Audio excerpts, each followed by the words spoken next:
he was never really talented to begin with. And it's only when he goes into the ring acting like a complete crackhead and succeeds successfully in dropping Devin Haney 3-4 times in that one match that people started to think that he could be it.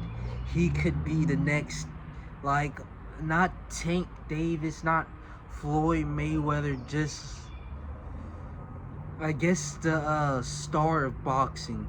What brings everybody in to want to watch the sport.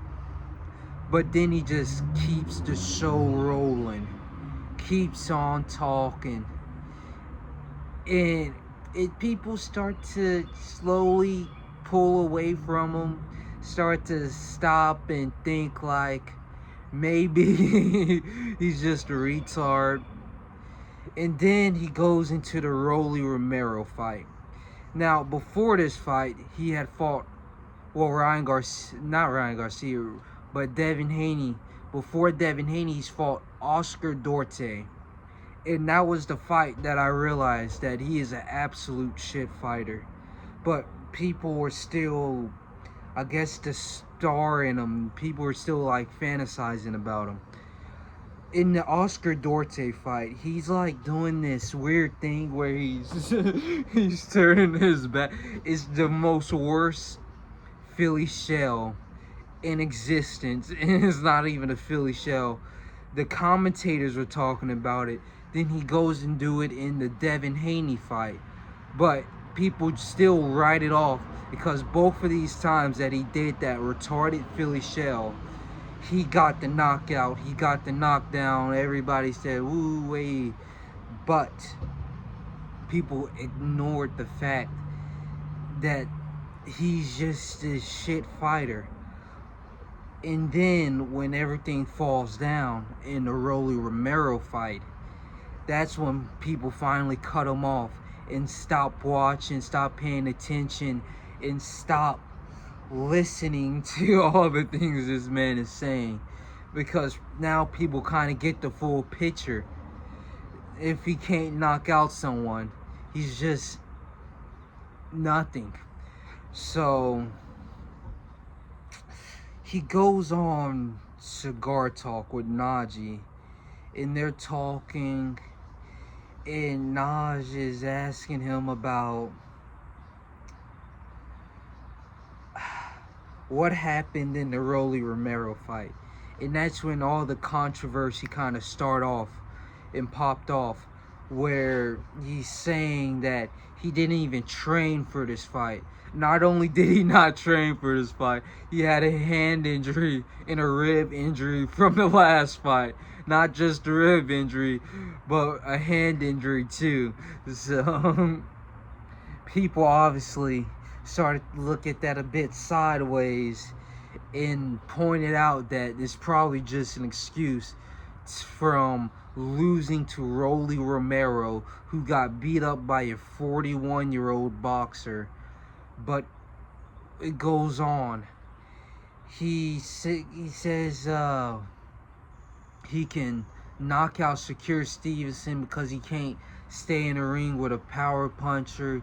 He goes on, says all these, like, he's kind of just ignoring the fact that we all see it now, that he has to throw in like a hand injury and a rib injury to excuse the fact that he lost to a shit fighter in Rolly Romero.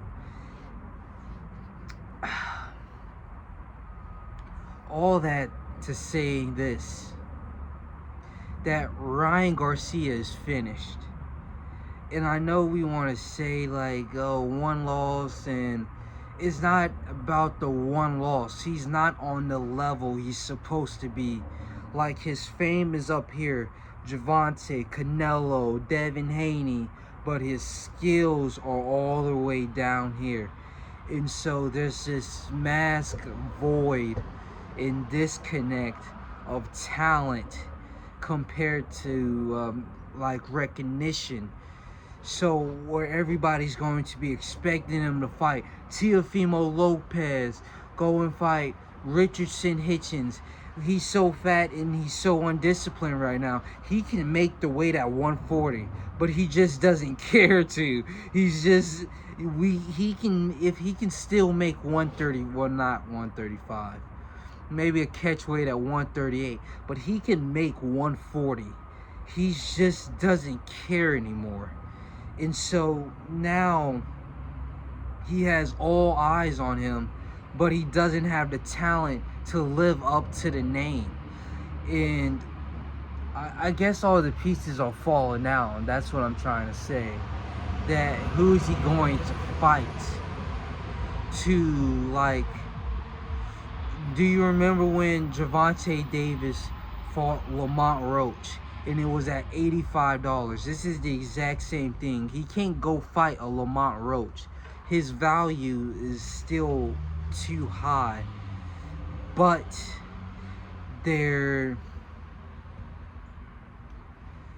value is still too high.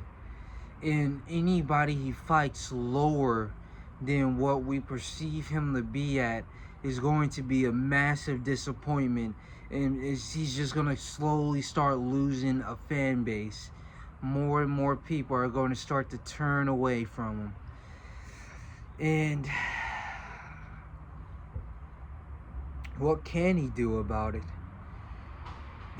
I feel as if he goes against anybody at 147, that's an immediate loss. He just doesn't have the talent. He doesn't have, well, like, what it takes, the X factor. But if he, I don't know, there is no, like, if he has to fight the lower guys. But what does that look like? Who's going to even pay attention? He can obviously go, if his ego and pride is not small enough, but in the right place, go fight on an undercard, so he's not like the main value, the main drive of a fight card, and he can go and fight like a lower name and a lower talent, I guess. It's going to be on his level, but from Richardson Hitchens, a Gary Antoine Russell, it's going to be below that. But we'll see what this man can pull out.